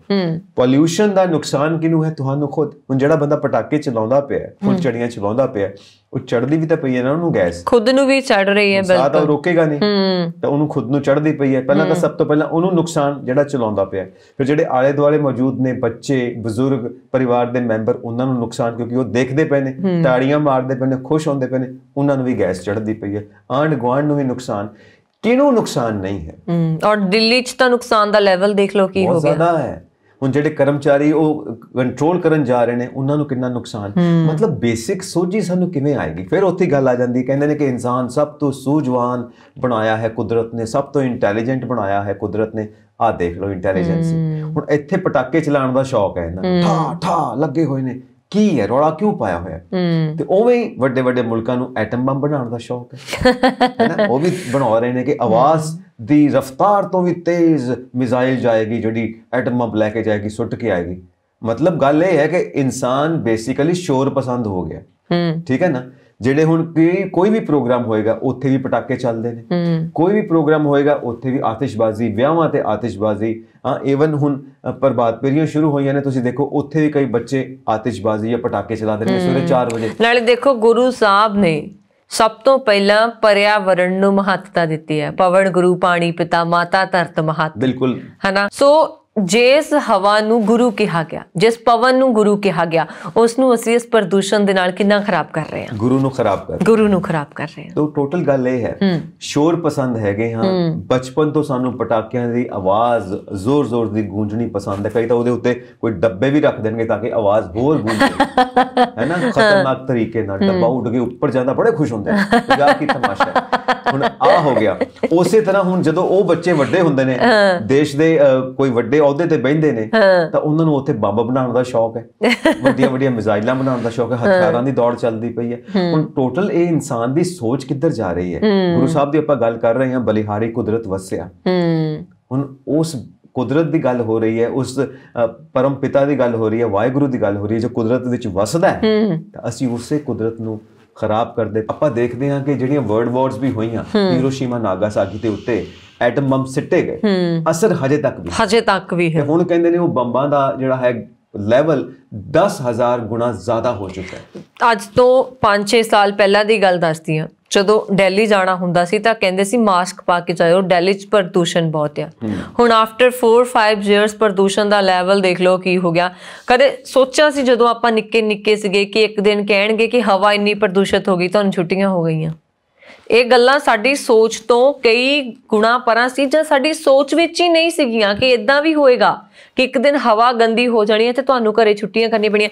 ਤੁਹਾਨੂੰ ਯਾਦ ਹੈ ਮੇਰੇ ਹਿਸਾਬ ਦੇ ਨਾਲ 2-3 ਸਾਲ ਪਹਿਲਾਂ ਦੀ ਗੱਲ ਹੈ, 3 ਸਾਲ ਪਹਿਲਾਂ ਦੀ ਗੱਲ ਹੋਣੀ ਹੈ, 2-3 ਦਿਨ ਲਗਾਤਾਰ ਇੰਡੀਆ ਦੇ ਵਿੱਚ ਧੂਆਂ ਹੀ ਧੂਆਂ ਰਿਹਾ ਸੀ। ਯਾਦ ਹੈ ਤੁਹਾਨੂੰ? ਮਤਲਬ ਇੰਨਾ ਜ਼ਿਆਦਾ ਪੋਲਿਊਸ਼ਨ ਹਵਾ 'ਚ ਰਿਹਾ ਸੀ ਕਿ ਲੋਕਾਂ ਨੂੰ ਸਾਹ ਲੈਣ 'ਚ ਦਿੱਕਤ ਹੋਣ ਲੱਗ ਗਈ ਸੀ, ਔਰ ਵੇਟ ਕਰਦੇ ਹੁੰਦੇ ਸੀਗੇ ਕਿ ਕਦੋਂ ਬਾਰਿਸ਼ ਹੋਵੇ ਤਾਂ ਇਹ ਧੂਆਂ ਖਤਮ ਹੋਵੇ। ਲਗਾਤਾਰ 3-4 ਦਿਨਾਂ ਦੇ ਲਈ ਉਹ ਧੂਆਂ ਇੱਕਦਮ ਸਟਕ ਹੋ ਗਿਆ ਸੀ, ਦਿਨ ਰਾਤ ਏਦਾਂ ਲੱਗਦਾ ਸੀ ਧੁੰਦ ਹੋਰ ਚੀਜ਼ ਹੈ, ਧੂਆਂ ਹੋਰ ਚੀਜ਼ ਹੈ, ਸੋ ਧੂਆਂ ਹੋਇਆ ਸੀ। ਫਿਰ ਉਸ ਤੋਂ ਕੁਝ ਸਮੇਂ ਬਾਅਦ, ਜੇ ਤੁਹਾਨੂੰ ਯਾਦ ਹੋਵੇ, ਧੂੜ ਹੋ ਗਈ ਸੀ ਹਵਾ। ਬਿਲਕੁਲ ਹੋਈ ਸੀ ਨਾ, ਉਹ ਵੀ 3-4 ਦਿਨ ਧੂੜ ਰਹੀ ਸੀ, ਲਗਾਤਾਰ ਧੂੜ ਰਹੀ ਸੀ। ਸੋ ਇਹ ਸਾਡੇ ਕੰਮਾਂ ਦਾ ਹੀ ਨਤੀਜਾ ਹੈ ਨਾ, ਅਸੀਂ ਜੋ ਭੁਗਤ ਰਹੇ ਹਾਂ। ਅੱਜ ਅਸੀਂ ਕੁਦਰਤ ਨੂੰ ਸੁੱਖ ਦਾ ਸਾਹ ਨਹੀਂ ਲੈਣ ਦੇ ਰਹੇ, ਤੇ ਆਉਣ ਵਾਲੇ ਟਾਈਮ ਦੇ ਵਿੱਚ ਫਿਰ ਕੁਦਰਤ ਸਾਨੂੰ ਸਾਹ ਲੈਣ ਜੋਗਾ ਨਹੀਂ ਛੱਡਦੀ। ਬਿਲਕੁਲ ਦੇਖੋ ਨਾ, ਹੁਣ ਜਦੋਂ ਆਪਣਾ ਲੋਕਡਾਊਨ ਚੱਲ ਰਿਹਾ ਸੀ ਕੋਵਿਡ ਕਰਕੇ, ਪ੍ਰਦੂਸ਼ਣ ਬਿਲਕੁਲ ਖਤਮ ਹੋ ਗਿਆ ਤੇ ਸਾਨੂੰ ਜਲੰਧਰ ਤੋਂ ਕਸੌਲੀ ਦੀਆਂ ਪਹਾੜੀਆਂ ਦਿਖਣ ਲੱਗ ਗਈਆਂ। ਇਹ ਯਾਦ ਹੈ, ਮੈਨੂੰ ਯਾਦ ਹੈ ਕਿ ਜਦੋਂ ਜਲੰਧਰ ਤੋਂ ਪਹਾੜ ਦਿਖਣ ਲੱਗੇ, ਹਰ ਨਿਊਜ਼ਪੇਪਰ ਦੇ ਵਿੱਚ, ਇੰਟਰਨੈਟ ਦੇ ਉੱਤੇ ਕਿ ਜਲੰਧਰ ਤੋਂ ਪਹਾੜ ਦਿਖ ਰਹੇ ਆ। ਅਸਲ 'ਚ ਨਾ ਨਵਾਂ ਸ਼ਹਿਰ ਦੇ ਕੋਲੋਂ ਅਨੰਦਪੁਰ ਸਾਹਿਬ ਦੇ ਪਹਾੜ ਕਿਸੇ ਸਮੇਂ ਸਾਫ਼ ਦਿਖਦੇ ਹੁੰਦੇ ਸੀ। ਬੰਗੇ ਤੋਂ ਅਨੰਦਪੁਰ ਸਾਹਿਬ ਦੇ ਪਹਾੜ ਸਾਫ਼ ਦਿਖਦੇ ਹੁੰਦੇ ਸੀ। ਜਿੱਦਾਂ ਹੀ ਤੁਸੀਂ ਬੰਗੇ ਪਹੁੰਚਦੇ ਹੋ ਨਾ, ਤੁਹਾਨੂੰ ਸਾਰੇ ਨੈਣਾ ਦੇਵੀ ਵਾਲੇ ਪਹਾੜ ਨਜ਼ਰ ਆਉਣ ਲੱਗ ਜਾਂਦੇ ਨੇ। ਤੇ ਜਦੋਂ ਇੱਕਦਮ ਬਾਰਿਸ਼ ਪਈ ਹੁੰਦੀ ਹੈ, ਸਾਰਾ ਕੁਝ ਖਤਮ ਹੋਇਆ ਹੁੰਦਾ ਹੈ, ਉਹੀ ਬੰਗਿਆਂ ਵਾਲਾ ਪੁਲ ਚੜ੍ਹਦੇ ਆ, ਤੁਹਾਨੂੰ ਪਹਾੜ ਕਲੀਅਰ ਨਜ਼ਰ ਆਉਂਦੇ। ਜਿੱਦਾਂ ਹੀ ਪੋਲਿਊਸ਼ਨ ਹੁੰਦਾ, ਤੁਹਾਨੂੰ ਨਜ਼ਰ ਆਉਣੋਂ ਹਟ ਜਾਂਦੇ ਆ। ਘਰ ਦੇ ਦੱਸਦੇ ਆ, ਬਜ਼ੁਰਗ ਦੱਸਦੇ ਹੁੰਦੇ ਸੀਗੇ ਕਿ ਅੱਗੇ ਸਾਨੂੰ ਰਾਤ ਨੂੰ ਆਪਣੇ ਘਰਾਂ ਤੋਂ ਉੱਪਰਲੀਆਂ ਪਹਾੜਾਂ ਦੀਆਂ ਲਾਈਟਾਂ ਵੀ ਦਿਖਦੀਆਂ ਹੁੰਦੀਆਂ ਸੀ। ਹਾਂ, ਬਜ਼ੁਰਗ ਦੱਸਦੇ ਨੇ, ਕਹਿੰਦੇ ਤੁਸੀਂ ਇੱਕ ਨਵੇਕਲੀ ਚੀਜ਼ ਕਹਿੰਦੇ ਪਏ ਹੋ ਕਿ ਨਵੀਂ ਚੀਜ਼ ਵੇਖੀ ਹੈ। ਅਸੀਂ ਤਾਂ ਜਦੋਂ ਨਿੱਕੇ ਹੁੰਦੇ ਸੀ, ਅਸੀਂ ਆਮ ਦੇਖਦੇ ਹੁੰਦੇ ਸੀ। ਮੈਂ ਬੜਾ ਹੈਰਾਨ ਹੋਇਆ ਉਹਨਾਂ ਦੀਆਂ ਗੱਲਾਂ ਸੁਣ ਕੇ ਕਿ ਪੋਲਿਊਸ਼ਨ ਇਸ ਲੈਵਲ ਤੱਕ ਵੱਧ ਗਿਆ। ਨਾਲੇ ਉਦੋਂ ਇੰਨੀਆਂ ਗੱਡੀਆਂ ਵੀ ਨਹੀਂ ਹੁੰਦੀਆਂ ਸੀ, ਕਾਰਾਂ ਗੱਡੀਆਂ ਇੰਨੀਆਂ ਹੁੰਦੀਆਂ ਨਹੀਂ ਸੀ। ਹੁਣ ਬਹੁਤ ਜ਼ਿਆਦਾ, ਲੱਖਾਂ ਦੇ ਹਿਸਾਬ ਨਾਲ ਕਾਰਾਂ ਗੱਡੀਆਂ ਹੈਗੀਆਂ ਨੇ, ਉਸ ਹਿਸਾਬ ਨਾਲ ਪੋਲਿਊਸ਼ਨ ਵੀ ਹੈ। ਦੂਸਰਾ, ਸਾਡੇ ਸੜਕਾਂ ਦੀ ਹਾਲਤ ਤੇ ਬਹੁਤ ਹੀ ਵਧੀਆ ਹੈ, ਜਿਸ ਕਰਕੇ ਟ੍ਰੈਫਿਕ ਜੈਮ ਹੋਇਆ ਰਹਿੰਦਾ ਹੈ ਤੇ ਧੂਆਂ ਹੀ ਧੂਆਂ ਛੱਡਦੀਆਂ ਰਹਿੰਦੀਆਂ ਗੱਡੀਆਂ ਵਿਚਾਰੀਆਂ ਖੜੀਆਂ। ਕੀ ਕਰਨ? ਪੈਟਰੋਲ ਦੀ ਵੀ ਵੇਸਟੇਜ ਹੁੰਦੀ ਹੈ, ਉਹ ਵੱਖਰੀ ਤੇ ਧੂਆਂ ਵੱਖਰਾ। ਸੋ ਕੁੱਲ ਮਿਲਾ ਕੇ ਜਿਹੜਾ ਪੋਲਿਊਸ਼ਨ ਹੈ ਨਾ, ਉਹਦੇ ਵਾਸਤੇ ਟੁੱਟੀਆਂ ਹੋਈਆਂ ਸੜਕਾਂ ਵੀ ਜ਼ਿੰਮੇਵਾਰ ਨੇ, ਉਹਦੇ ਵਾਸਤੇ ਗੱਡੀਆਂ ਦੀ ਸੰਖਿਆ ਵੀ ਵਧੀ ਹੈ, ਉਹ ਵੀ ਜ਼ਿੰਮੇਵਾਰ ਹੈ। ਤੇ ਬਾਕੀ ਸਾਡੇ ਕੋਲ ਕਿੰਨਾ ਕੁ ਟਾਈਮ ਹੁੰਦਾ ਕਿ ਸਰਵਿਸ ਕਰਵਾ ਲਈਏ ਗੱਡੀ ਦੀ, ਉਹ ਵੀ ਜ਼ਿੰਮੇਵਾਰ ਹੈ ਕਿ ਬਿਨਾਂ ਸਰਵਿਸ ਤੋਂ ਹੀ ਲਈ ਫਿਰਦੇ ਆ, ਧੂਏ ਛੱਡਦੇ ਫਿਰਦੇ ਆ। ਸੋ ਜੇ ਤੁਸੀਂ ਇੰਡੀਆ ਪਹੁੰਚਣ ਦਾ ਪਲਾਨ ਕਰ ਰਹੇ ਹੋ ਤਾਂ ਇਸ ਚੀਜ਼ ਦਾ ਖਿਆਲ ਰੱਖਿਓ ਭਾਈ। ਆਪਣੇ ਬਜ਼ੁਰਗਾਂ ਨੂੰ ਮਾਸਕ ਪਵਾਇਆ ਹੋਣਾ ਤੁਸੀਂ ਕਰੋਨਾ ਕਰਕੇ, ਨੋ ਡਾਊਟ, ਪਰ ਗੱਡੀ 'ਚ ਵੀ ਉਹਨਾਂ ਨੂੰ ਦਿੱਲੀ 'ਚੋਂ ਗੁਜ਼ਰਦੇ ਹੋਏ ਮਾਸਕ ਪਵਾ ਕੇ ਰੱਖਿਓ। ਪੂਰੀ ਛਾਣ ਪਛਾਣ ਕਰਕੇ ਆਇਓ ਕਿ ਉਦਣ ਕਿਹੜੀਆਂ ਗੱਡੀਆਂ ਚੱਲਦੀਆਂ, ਔਡ ਈਵਨ ਦਾ ਤਾਂ ਨਹੀਂ ਪੰਗਾ ਪਿਆ ਹੋਇਆ। ਸੋ ਆਪਣੀ ਹੈਲਥ ਦਾ ਖਿਆਲ ਰੱਖਦੇ ਹੋਏ ਹੀ ਦਿੱਲੀ ਵਿੱਚੋਂ ਨਿਕਲਿਓ। ਹੁਣ ਰੁੱਖ ਕਰਦੇ ਹਾਂ ਅਗਲੀ ਖਬਰ ਦਾ, ਔਰ ਕਿਹੜੀ ਅਗਲੀ ਖਬਰ ਤਿਆਰ ਹੈ? ਅਗਲੀ ਖਬਰ ਇਹ ਹੈ ਜੀ ਕਿ ਇੰਡੀਅਨ ਰੇਲਵੇਜ਼ ਨੇ ਕੋਵਿਡ-19 ਤੋਂ ਬਾਅਦ ਇੱਕ ਤੋਹਫਾ ਦਿੱਤਾ ਹੈ ਕਿ 21 ਦਸੰਬਰ ਤੋਂ ਸਪੈਸ਼ਲ ਰੇਲਵੇ ਸ਼ੁਰੂ ਹੋ ਰਹੀ ਹੈ, ਜਿਹੜੀ 5 ਧਾਰਮਿਕ ਇੰਡੀਆ 'ਚ ਜਿਹੜੀ 5 ਧਾਰਮਿਕ ਸਥਾਨਾਂ ਦੀ ਯਾਤਰਾ ਕਰਵਾਏਗੀ ਪੰਜਾਬ ਤੋਂ ਹੀ। ਤੇ ਉਹਦੀ ਟਿਕਟ ਹੋਏਗੀ ਆਨਲਾਈਨ ਤੇ ਆਫਲਾਈਨ ਬੁਕਿੰਗ ਹੋ ਰਹੀ ਹੈ ਤੇ 9450 ਰੁਪਏ ਦੀ ਟਿਕਟ ਹੈ। 5 ਸਥਾਨਾਂ ਦੀ ਯਾਤਰਾ ਹੈ ਤੇ ਉਹਦੇ ਚ ਖਾਣਾ ਫੂਡ ਬਿਲਕੁਲ ਫ੍ਰੀ ਮਿਲੇਗਾ। 9450 ਰੁਪਏ 9450 ਰੁਪਏ 9000 450 ਰੁਪਏ ਉਹ ਤੁਸੀਂ ਖਰਚ ਕੇ ਜਾ ਸਕਦੇ ਹੋ, ਪਰ ਖਾਣਾ ਫ੍ਰੀ ਮਿਲੇਗਾ। ਹੁਣ ਇਹ ਚ ਫ੍ਰੀ ਵਾਲੀ ਕਿਹੜੀ ਗੱਲ ਰਹਿ ਗਈ? ਜਿਹਨੇ 9000 ਦੇ ਦਿੱਤਾ, 450 ਰੁਪਏ ਨਾਲ ਵਾਧੂ ਲਾ ਦਿੱਤਾ, ਤਾਂ ਖਾਣਾ ਵਿੱਚ ਹੀ ਆ ਫ੍ਰੀ। ਇਹ ਫ੍ਰੀ ਕਹਿ ਕੇ ਤਾਂ ਲੋਕਾਂ ਨੂੰ ਭਰਮਾਉਣ ਵਾਲੀਆਂ ਗੱਲਾਂ। ਬਿਲਕੁਲ ਨੋ ਲੰਚ ਫ੍ਰੀ, ਅਸੀਂ ਜਾਣਦੇ ਹਾਂ ਮਾਰਕੀਟ ਦੀ ਭਾਸ਼ਾ ਇਹੀ ਹੋਇਆ, ਕੁਝ ਵੀ ਫ੍ਰੀ ਨਹੀਂ ਹੁੰਦਾ, ਹਰ ਚੀਜ਼ ਇਨਕਲੂਡਡ ਹੈ। ਹਾਂ, ਡੱਬਿਆਂ ਨੂੰ ਸੈਨੀਟਾਈਜ਼ ਕੀਤਾ ਜਾਏਗਾ, ਸਲੀਪਰ ਕਲਾਸ ਹੈਗੇ ਨੇ, ਮਤਲਬ ਤੁਸੀਂ ਆਰਾਮ ਨਾਲ ਜਾ ਸਕਦੇ ਹੋ ਆਪਣੇ ਪਰਿਵਾਰ ਦੇ ਨਾਲ, ਧਾਰਮਿਕ ਸਥਾਨਾਂ ਦੀ ਯਾਤਰਾ ਕਰਦੇ ਹੋਏ ਆ ਸਕਦੇ ਹੋ। 21 ਦਸੰਬਰ ਕਾਫੀ ਦੂਰ ਹੈ, ਪੰਜਾਬ ਤੋਂ ਸ਼ੁਰੂ ਹੋਏਗੀ ਇਹ ਪੰਜਾਬ ਤੋਂ ਯਾਤਰਾ ਸ਼ੁਰੂ ਹੋਏਗੀ। ਹੁਣ ਉਹ ਸਾਰੀਆਂ ਡੈਸਟੀਨੇਸ਼ਨਸ ਫਿਕਸ ਹੋਣਗੀਆਂ, ਤੁਸੀਂ ਆਨਲਾਈਨ ਆਫਲਾਈਨ ਉਹਦੀ ਬੁਕਿੰਗ ਕਰ ਸਕਦੇ ਹੋ। ਵਾਹ, ਇਹ ਬਹੁਤ ਵਧੀਆ ਗੱਲ ਹੈ ਕਿ ਤੁਹਾਨੂੰ ਟ੍ਰੇਨ ਜਿਹੜੀ ਹੈ ਉਹਦੀ ਬੁਕਿੰਗ ਮਿਲ ਜਾਣੀ ਹੈ। ਤੁਹਾਨੂੰ ਨੇ 5 ਗੁਰੂ ਧਾਮਾਂ ਦੇ ਜਿਹੜੇ ਦਰਸ਼ਨ ਹੈ ਉਹ ਕਰਾ ਦੇਣੇ ਨੇ ਵਿਦ ਲੰਚ ਐਂਡ ਮਤਲਬ ਡਿਨਰ ਐਂਡ ਬ੍ਰੇਕਫਾਸਟ, ਸਾਰਾ ਫੂਡ ਤੁਹਾਨੂੰ ਮਿਲੇਗਾ। ਸੈਨੀਟਾਈਜੇਸ਼ਨ ਦਾ ਪੂਰਾ ਖਿਆਲ ਰੱਖਿਆ ਜਾਏਗਾ, ਕੋਵਿਡ ਦੀਆਂ ਹਦਾਇਤਾਂ ਦਾ ਪਾਲਨ ਕੀਤਾ ਜਾਏਗਾ। ਹੁੰਦਾ ਇੱਕ ਗੱਲੋਂ ਇਹ ਤਾਰੀਫਯੋਗ ਵੀ ਹੈ ਗੱਲ, ਕਿਉਂਕਿ ਕਈ ਵਾਰੀ ਹੁੰਦਾ ਹੈ ਕਿ ਕੁਝ ਲੋਕ ਟੈਕਸੀ ਵਗੈਰਾ ਦੇ ਵਿੱਚ ਇੰਨਾ ਟਾਈਮ ਨਹੀਂ ਹੁੰਦਾ ਕਿ ਉਹਨਾਂ ਨੂੰ ਕੋਈ ਲਿਜਾ ਸਕੇ ਜਾਂ ਕੁਝ ਜਾ ਸਕੇ। ਕਈ ਲੋਕ ਇਕੱਲੇ ਬਜ਼ੁਰਗ ਜ਼ਿਆਦਾਤਰ ਉਹੀ ਗੱਲ ਦੁਬਾਰਾ ਆਉਂਦੀ ਹੈ ਕਿ ਉਹ ਇਕੱਲੇ ਸਫ਼ਰ ਕਰਨਾ ਚਾਹੁੰਦੇ ਨੇ ਪਰ ਕੋਈ ਉਹਨਾਂ ਦੇ ਹਾਲਾਤ ਨਹੀਂ ਬਣਦੇ। ਫਿਰ ਇੱਕ ਪਰਿਵਾਰ ਨੂੰ ਵੀ ਤਸੱਲੀ ਹੋਏਗੀ ਕਿ ਉਸ ਟ੍ਰੇਨ ਦੇ ਵਿੱਚ ਨੇ, ਹਨਾ, ਸਾਰੇ ਇਕੱਠੇ ਨੇ ਔਰ ਇਹ ਜਿਹੜੇ ਧਾਮਾਂ ਦੀ ਦਰਸ਼ਨ ਕਰਾਉਣ ਤੋਂ ਬਾਅਦ ਇੱਕ ਹੋਰ ਧਾਮ ਤੇ ਇੱਕ ਹੋਰ ਗੁਰੂ ਧਾਮ ਤੇ ਲੈ ਕੇ ਜਾਏਗੀ। ਸੋ ਇਹ ਸ਼ਲਾਘਾਯੋਗ ਕਦਮ ਹੈ, ਬਿਲਕੁਲ ਸ਼ਲਾਘਾਯੋਗ ਹੈ। ਔਰ ਦੇਖੋ ਫਿਰ ਤੋਂ ਧਰਮ ਦੀ ਗੱਲ ਆ ਗਈ ਨੇ ਕਿ ਧਾਰਮਿਕ ਸਥਾਨਾਂ ਦੀ ਯਾਤਰਾ ਕਰਨ ਜਾ ਰਹੇ ਹਾਂ। ਦੂਜੀ ਮੈਨੂੰ ਉਹ ਪੁਰਾਣੇ ਵਕਤ ਯਾਦ ਆਏ ਨੇ ਖਾਣੇ ਤੋਂ, ਜਿਹੜਾ ਖਾਣਾ ਫ੍ਰੀ ਮਿਲਣਾ ਹੈ। ਪੁਰਾਣੇ ਵਕਤ ਹੁੰਦੇ ਸੀ ਸਾਰੇ ਜਾਣੇ ਆਪਣਾ ਆਪਣਾ ਲੰਚ ਬਾਕਸ ਨਾਲ ਲੈ ਕੇ ਗੱਡੀਆਂ 'ਚ ਸਫ਼ਰ ਕਰਦੇ ਹੁੰਦੇ ਸੀ। ਜਦੋਂ ਦੁਪਹਿਰੇ ਹੋਣੇ ਸਭ ਨੇ ਡੱਬੇ ਖੋਲਣੇ, ਔਰ ਜਿਹੜਾ ਟ੍ਰੇਨ ਦਾ ਡੱਬਾ ਐਨ ਆਲੂ ਦੇ ਪਰੌਂਠਿਆਂ ਨਾਲ ਮਹਿਕਿਆ ਪਿਆ ਹੁੰਦਾ ਸੀ, ਅੰਬ ਦੇ ਅਚਾਰ ਦੀ ਖੁਸ਼ਬੂ, ਆਪਸ ਵਿੱਚ ਵੰਡ ਕੇ ਆਲੋ ਜੀ ਅਸੀਂ ਕਰੇਲੇ ਬਣਾਏ ਸੀ, ਆਲੋ ਜੀ ਅਸੀਂ ਭਿੰਡੀਆਂ, ਬਿਕੋਜ਼ ਵੀ ਆਰ ਪੰਜਾਬੀ ਤੇ ਸਾਡੇ ਡੱਬੇ 'ਚ ਕੀ ਆ ਪੂਰੇ ਮਹੱਲੇ ਨੂੰ ਪਤਾ ਲੱਗ ਜਾਂਦਾ, ਪੂਰੇ ਫਰੈਂਡ। ਔਰ ਇੰਨਾ ਅੱਛਾ ਮਾਹੌਲ ਹੁੰਦਾ ਸੀ ਕਿ ਵੰਡ ਕੇ ਖਾਣਾ ਲੱਗਦਾ ਹੀ ਨਹੀਂ ਸੀ ਕਿ ਅਸੀਂ ਪਹਿਲੀ ਵਾਰ ਮਿਲੇ ਆ, ਏਦਾਂ ਲੱਗਦਾ ਸੀ ਪੂਰਾ ਮੁਹੱਲਾ ਜਾ ਰਿਹਾ ਕਿਤੇ। ਹਾਲਾਂਕਿ ਪਹਿਲੀ ਵਾਰ ਮਿਲੇ ਆ, ਜਾਣਦੇ ਨਹੀਂ ਆਪਸ 'ਚ, ਲੇਕਿਨ ਏਦਾਂ ਲੱਗਦਾ ਸੀ ਜਿਵੇਂ ਪੂਰਾ ਮੁਹੱਲਾ ਬੈਠਾ ਤੇ ਮਿਲ ਵੰਡ ਕੇ। ਇਹ ਗੱਲ ਮੈਂ ਤੁਹਾਨੂੰ ਦੱਸਦੀ ਹਾਂ। ਇੱਕ ਵਾਰੀ ਦਿੱਲੀ ਗਏ ਤੇ ਮੈਨੂੰ ਦਿੱਲੀ ਰੁਕਣਾ ਪੈ ਗਿਆ ਤੇ ਮੇਰੇ ਨਾਲ ਦੀ ਜਿਹੜੇ ਲੜਕੀ ਸੀ ਮੇਰੇ ਨਾਲ ਦੀ, ਉਹਨੂੰ ਵਾਪਸ ਪੰਜਾਬ ਜਾਣਾ ਸੀ। ਉਹਨੇ ਪਹੁੰਚਣਾ ਸੀ ਅੰਮ੍ਰਿਤਸਰ ਯੂਨੀਵਰਸਿਟੀ। ਉਹ ਅੰਮ੍ਰਿਤਸਰ ਯੂਨੀਵਰਸਿਟੀ ਜਾਣ ਲੱਗਿਆ, ਉਹਨੂੰ ਰਸਤੇ ਦੇ ਵਿੱਚ ਕੋਈ ਬਜ਼ੁਰਗ ਬੀਬੀ ਪਾਪਾ ਮਿਲਦੇ ਨੇ। ਹੁਣ ਫਿਰ ਬਜ਼ੁਰਗ ਆ, ਗੱਲਾਂ ਕਰਨੀਆਂ ਪੰਜਾਬੀਆਂ, ਸਾਹਮਣੇ ਵਾਲੇ ਡੱਬੇ ਦੇ ਨਾਲ ਤਾਂ ਪੂਰੀ ਰਿਸ਼ਤੇਦਾਰੀ ਨਿਕਲ ਆਉਂਦੀ ਆ ਇੰਡੀਅਨਸ ਦੀ, ਹਨਾ। ਉਹਨਾਂ ਦੇ ਨਾਲ ਗੱਲਬਾਤ ਸ਼ੁਰੂ ਹੋ ਗਈ ਤੇ ਉਹਨਾਂ ਨੇ ਦੱਸਿਆ ਮੈਂ ਏਦਾਂ ਅੰਮ੍ਰਿਤਸਰ ਪੜ੍ਹਦੀ ਹਾਂ। ਉਹ ਕਹਿੰਦੇ ਸਾਡਾ ਤਾਂ ਮੁੰਡਾ ਵੀ ਉੱਥੇ ਪੜ੍ਹਦਾ। ਉਹਨਾਂ ਨੇ ਉਸ ਬੇਟੀ ਨੂੰ ਵੀ 100 ਰੁਪਇਆ ਪਿਆਰ ਦਿੱਤਾ, ਨਾਲ ਰੋਟੀ ਪਾਣੀ ਵੀ ਉਹਨੂੰ ਖਿਲਾਇਆ ਤੇ ਆਪਣੇ ਬੇਟੇ ਨੂੰ ਵੀ ਪੈਸੇ ਦੇਣ ਲਈ ਕਿਹਾ, ਲੈ ਸਾਡੇ ਬੇਟੇ ਨੂੰ ਇੰਨੇ ਪੈਸੇ ਦੇ ਦੇ। ਇਹ ਪੰਜਾਬੀਆਂ ਦਾ ਮੋਹ ਆ, ਇਹ ਪੰਜਾਬੀਆਂ ਦੀ ਮੁਹੱਬਤ ਆ ਕਿ ਇੱਕ ਅਣਜਾਣ ਬੱਚੇ ਨੂੰ ਸਾਰਾ ਰਾਹ ਬਜ਼ੁਰਗ ਨਾਲ ਖੁਸ਼ੀ 'ਚ ਗੱਲਾਂ ਕੀਤੀਆਂ, 100 ਰੁਪਇਆ ਪਿਆਰ ਦੇਤਾ ਤੇ ਆਪਣੇ ਮੁੰਡੇ ਨੂੰ ਪੈਸੇ ਦੇਣ ਲਈ ਪੈਸੇ ਵੀ ਦੇਤੇ, ਨਾਲ ਰੋਟੀਆਂ ਵੀ ਖਿਲਾਈਆਂ। ਹੁਣ ਮਤਲਬ ਕਿ ਹੈ ਇਦਾਂ ਪੰਜਾਬੀਆਂ 'ਚ, ਪਰ ਇੱਕ ਵਾਰੀ ਤਾਂ ਸੋਚ ਕੇ ਵੀ ਡਰ ਲੱਗਦਾ ਕਿ ਅਰੇ ਕਿੱਥੇ ਦੀ ਕੁੜੀ ਹੈ, ਝੂਠੀ ਨਾ ਬੋਲਦੀ ਹੋਵੇ। ਪਰ ਫਿਰ ਵੀ ਦੇਖੋ ਕਿੱਦਾਂ ਸਾਂਝ ਨਿਕਲ ਆਉਂਦੀ ਹੈ। ਮੈਂ ਇੱਕ ਹੋਰ ਗੱਲ ਦੱਸਦਾ, ਮੇਰੇ ਆਪਣੇ ਫੈਮਿਲੀ 'ਚੋਂ ਹੈ, ਭੂਆ ਜੀ ਦੇ ਪਰਿਵਾਰ 'ਚੋਂ ਹੈ ਕਿ ਮੇਰੇ ਭੂਆ ਜੀ ਆਪਣੇ ਬੇਟੇ ਵਾਸਤੇ ਕਿਤੇ ਕੋਈ ਕੁੜੀ ਦੇਖਣਗੇ, ਪੁਰਾਣੇ ਟਾਈਮ 'ਚ ਹੁੰਦਾ ਸੀ ਕੁੜੀ ਦੇਖਣ ਚੱਲੇ ਆ, ਤੇ ਉਧਰੋਂ ਜਿਹੜੀ ਫੈਮਿਲੀ ਜਿਹਦੇ 'ਚ ਰਿਸ਼ਤਾ ਹੁੰਦਾ ਉਹ ਕਿਤੇ ਮੁੰਡਾ ਦੇਖ ਕੇ ਆ ਰਹੇ ਸੀ ਤੇ ਇਕੱਠੇ ਡੱਬੇ ਚੜੇ, ਇੱਕ ਦੂਜੇ ਨੂੰ ਜਾਣਦੇ ਨਹੀਂ ਹੈਗੇ। ਗੱਲਾਂ 'ਚ ਤੁਸੀਂ ਕਿੱਥੋਂ ਆ ਰਹੇ ਹੋ, ਕਹਿੰਦੇ ਅਸੀਂ ਉੱਥੇ ਦੇਖਣ ਗਏ ਸੀ ਮੁੰਡਾ।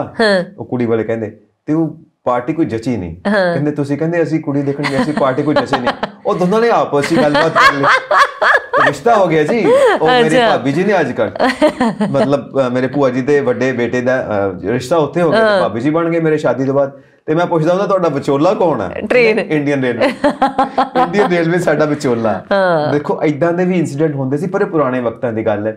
ਅੱਜ ਤਾਂ ਤੁਸੀਂ ਦੇਖੋ ਕਿ ਨਾਲ ਗੁਆਂਢ ਵਿੱਚ ਕੌਣ ਰਹਿੰਦਾ ਹੈ, ਬਹੁਤ ਘੱਟ ਐਸੇ ਲੋਕ ਹੋਣਗੇ ਜਿਹੜੇ ਗੁਆਂਢੀਆਂ ਨਾਲ ਮਿਲ ਵਰਤਨ ਹੋਏਗਾ, ਨਹੀਂ ਤਾਂ ਸਾਨੂੰ ਇਹ ਨਹੀਂ ਪਤਾ ਹੁੰਦਾ ਕਿ ਸਾਡੇ ਗੁਆਂਢ 'ਚ ਰਹਿੰਦਾ ਕੌਣ ਹੈ।